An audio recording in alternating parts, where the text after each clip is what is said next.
The starbase hung in the darkness like a wounded beast. Its metal skin was blackened and twisted, great holes torn through sections where fire had consumed everything in its path. Emergency lights flickered weakly in a few surviving corridors, casting orange shadows across debris that floated in zero gravity. For 300 years, Station Theta-7 had been abandoned. For 300 years, the galaxy had written it off as nothing more than a tomb. Commander Elena Vasquez studied the massive structure through the viewport of the human colony ship Hope's Promise. Behind her, 2,000 colonists waited in cryosleep, their futures depending on what lay ahead. The original mission had been simple enough: find a suitable planet in the outer reach, establish a colony, and give humanity another foothold among the stars. But a navigation error had sent them off course by several light years, and their fuel reserves were nearly empty. "It's the only option," said Chief Engineer Marcus Cole, standing beside her. His voice was heavy with exhaustion. They had been running on emergency power for 6 weeks. The station's reactor might still be salvageable. If we can get it running, we can refuel and continue our journey. Elena nodded slowly. She had read the historical files. Station Theta-7 had been a Galactic Council outpost built by the Valorian species as a trading hub. 3 centuries ago, a catastrophic fire had swept through the station during a plasma containment failure. The Valorians had evacuated what personnel they could and simply left. To them, rebuilding was not worth the effort. The station was deemed irreparable and marked on star charts as a hazard to navigation. "The Valorians abandoned it because they said it couldn't be fixed," Elena murmured. "They have more advanced technology than us. What makes you think we can succeed where they failed?" Marcus smiled, a tired but genuine expression. "Because we're human, Commander. We don't give up just because something is hard." The first survey team docked with Station Theta-7 the following day. Elena led the group herself, accompanied by Marcus and 12 other specialists. They wore environmental suits as they moved through the airlock, their helmet lights cutting through centuries of darkness. The interior was worse than the exterior suggested. Walls were melted in places, frozen in twisted shapes by rapid decompression after the fire. Support beams had buckled. Entire sections were open to space, sealed off only by emergency bulkheads that had somehow held through the centuries. Carbon scoring covered every surface, and the smell of old smoke still lingered in the few pressurized areas. "This is impossible," whispered Lieutenant Yuki Tanaka, the structural specialist. She was scanning the walls with her equipment, and her face had gone pale. "The damage is too extensive. We would need years to make this place livable." "We have 2 months of supplies," Elena replied calmly. "So we'll do it in 2 months." The work began that same hour. Elena woke the colonists in shifts, explaining the situation with honesty. They were stranded. Their only hope was to repair a station that an advanced alien civilization had written off as beyond saving. The colonists listened, and then they got to work. The first priority was atmosphere. Teams sealed hull breaches using salvaged metal and emergency patches. When they ran out of proper materials, they improvised with whatever they could find. Cargo containers were cut apart and welded into place. Damaged panels were reinforced with layers of insulation stripped from their own ship. Every piece of scrap became valuable. Marcus led the effort to restore the reactor. The Valorian plasma core was damaged beyond repair, as the original assessment had stated. But Marcus did not try to fix the plasma core. Instead, he began building a new power system entirely, using the fusion technology from Hope's Promise combined with salvaged components from the station. It was not elegant. It was not pretty. But slowly, it began to work. Dr. Sarah Okonkwo, the colony's medical officer, transformed a burned-out cargo bay into a medical facility. She scrubbed carbon from the walls with her own hands when no cleaning supplies remained. She built examination tables from debris. She created a sterile environment in a space that had been open to vacuum for 3 centuries. The children of the colony, those old enough to help, worked alongside the adults. They carried tools and supplies through the corridors. They swept debris. They held lights for workers in dark sections. A 12-year-old named James Park spent 3 days crawling through maintenance tunnels that adults could not fit through, manually reconnecting power lines that had been severed by the fire. Word of the humans' efforts reached the Galactic Council within weeks. A Valorian observation vessel arrived to investigate, its crew curious about what had drawn attention to their long-abandoned station. Ambassador Kethrel, a senior Valorian diplomat, requested permission to come aboard. Elena granted it, meeting him in what had once been the station's main operations center. The room was still half ruined, but lights now worked in most fixtures, and the air was breathable without suits. Kethrel was tall and thin, with silver skin and large dark eyes. He looked around the operations center with an expression that might have been disbelief. "This is remarkable," he said slowly. "We assessed this station as irreparable. The damage was too extensive. The cost of restoration would have been prohibitive. We didn't have another choice," Elena replied. "So we found a way." "But how?" Kethrel asked. "Your technology is less advanced than ours. You have fewer resources. Our engineers determined that restoration would require specialized equipment that you clearly do not possess." Elena led him on a tour of the station. She showed him the hull patches made from cargo containers. She showed him the jury-rigged power system that Marcus had built. She showed him the medical bay that Dr. Okonkwo had created from nothing. She showed him the quarters where families now lived, in rooms that had been burned shells just weeks before. "Your assessment was correct," Elena said. "We couldn't repair the station using the proper methods. So we used improper methods. We adapted. We improvised. We refused to accept that the situation was hopeless." Kethrel was silent for a long moment.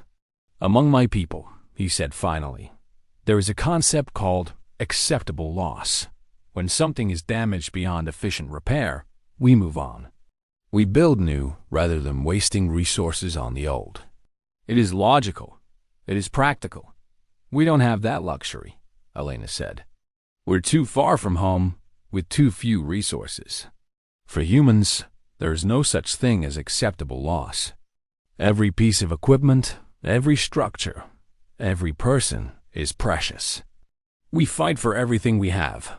The ambassador looked at her with his large dark eyes, and something shifted in his expression. "I am beginning to understand," he said quietly, "why your species has spread so quickly through the galaxy despite your technological limitations. You do not know when to quit." Elena smiled. "We prefer to think of it as knowing when not to quit." 6 weeks after the arrival of Hope's Promise, Station Theta 7 was transformed. It was not beautiful. The repairs were visible everywhere, patches and welds and improvised fixes that would have horrified any Valorian engineer. But the station was alive again. Lights burned in the corridors. Air circulated through restored ventilation systems. The reactor hummed with steady power. More importantly, the station was becoming a home. Families had claimed quarters in the restored residential sections. Children played in corridors that had been filled with debris just weeks before. A small garden had been established in one of the cargo bays, using hydroponics equipment from the colony ship and soil synthesized from organic waste. The first green shoots were already pushing through the growing medium, promising fresh food in the weeks to come. Commander Elena Vasquez walked through these corridors every day, watching her people adapt to their new home. The original mission to find a colony planet had not been forgotten, but the colonists had discovered something unexpected. They did not need a planet. They had found something else entirely. "The reactor is stable," Marcus reported during one of their daily meetings. His face was still tired, but there was pride in his voice. "We won't win any engineering awards for elegance, but the power output is actually 12% higher than the original Valorian design. Their plasma system was more sophisticated, but it was also less efficient. And the hull integrity? Elena asked. Lieutenant Tanaka answered that question. The young structural engineer had gone from despair to determination over the past weeks. Solid, she said. I've run every test I can think of. The patches are holding. Some of them are actually stronger than the original construction, because we used multiple layers of material. The news spread through the station quickly. What had seemed impossible was now reality. The humans had not just survived. They had thrived. Ambassador Kethrall returned 3 months after his first visit, this time accompanied by a delegation of Galactic Council officials. They came to see the miracle that was being discussed throughout the sector. The humans who had reclaimed what the Valorians had abandoned. The delegation walked through the station in stunned silence. They saw the markets that had been established in the old trading halls, where colonists exchanged goods and services. They saw the school that Dr. Okonkwo had organized for the children, teaching them in a classroom that had once been a burned-out storage room. They saw the worship spaces that different faith groups had created, side by side in a corridor that had been opened to vacuum. They saw humans laughing, working, living in a place that had been written off as dead. This should not be possible, said Council Member Varthax, an elderly Calorian with blue-tinged skin. Our assessment indicated complete structural failure within decades, even if repairs were attempted. Your patches should not hold. Your power system should not function. Your assessments were based on Valorian engineering standards, Elena replied. We don't build things the way you do. We build things the way we have to. But the resources required, Varthax protested. The equipment, the materials, the expertise. You had none of these things. We had people, Elena said simply. We had 2,000 people who refused to give up, who worked 20-hour days because their families needed them to, who learned new skills because the situation demanded it, who found ways to make things work when there was no right way to do it. She gestured around at the operations center, which was now fully functional and bustling with activity. Every person on this station contributed. Engineers, doctors, teachers, farmers, children. Nobody sat back and waited for someone else to solve the problem. We solved it together. The council delegation departed with much to discuss. Within weeks, the Galactic Council issued an official statement recognizing Station Theta 7 as a human territory. It was an unprecedented decision. No species had ever claimed an abandoned council facility before, but the humans had not simply claimed it. They had earned it through sheer determination. More surprising was what came next. Ships began arriving at the station. Not human ships, but vessels from across the galaxy. Traders who had heard about the restored station and wanted to see it for themselves. Engineers who wanted to study human repair techniques. Scholars who wanted to understand how such a thing had been accomplished. Station Theta 7 became a symbol. To the Galactic Council, it represented everything that was strange and unexpected about humanity. To the humans who lived there, it represented home. 1 year after Hope's Promise had arrived at the abandoned station, Elena stood in the observation lounge and watched the traffic outside. Dozens of ships moved through the area now, docking and departing. The station had become a trading hub once again, just as the Valorians had originally intended. But it was a human trading hub now, built on human determination and human refusal to accept defeat. Ambassador Kethrall joined her at the viewport. He had become a regular visitor to the station, fascinated by the humans who had accomplished what his people could not. I have been studying your history, he said. Your species has a pattern.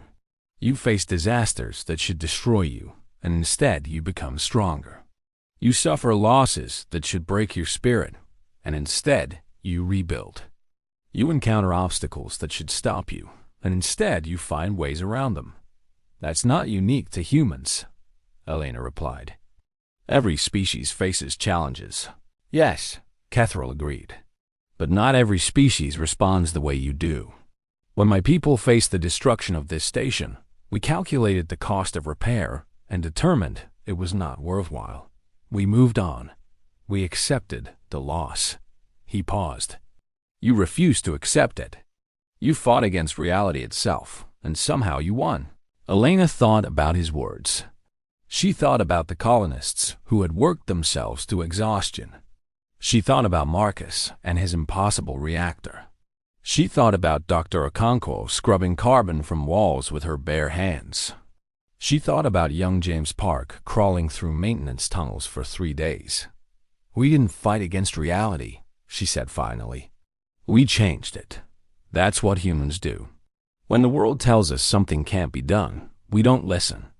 We find another way. Below them, in the restored gardens, children were playing among the green plants that now filled the cargo bay. Their laughter echoed through the corridors of a station that had been silent for 300 years. Life had returned to a place of death. Hope had risen from the ashes of destruction.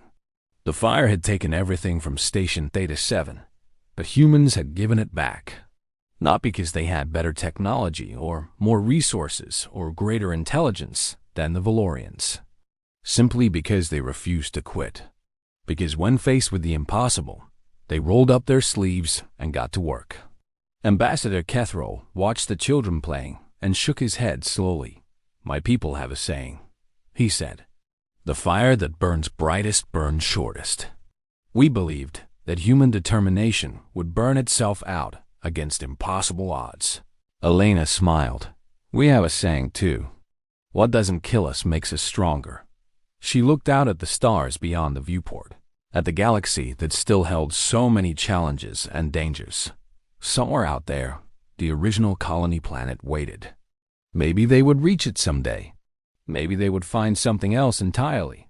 It didn't matter. Whatever they found, they would face it the same way they had faced Station Theta 7. With determination, with stubbornness, with the absolute refusal to accept that anything was truly impossible. Because that was what it meant to be human.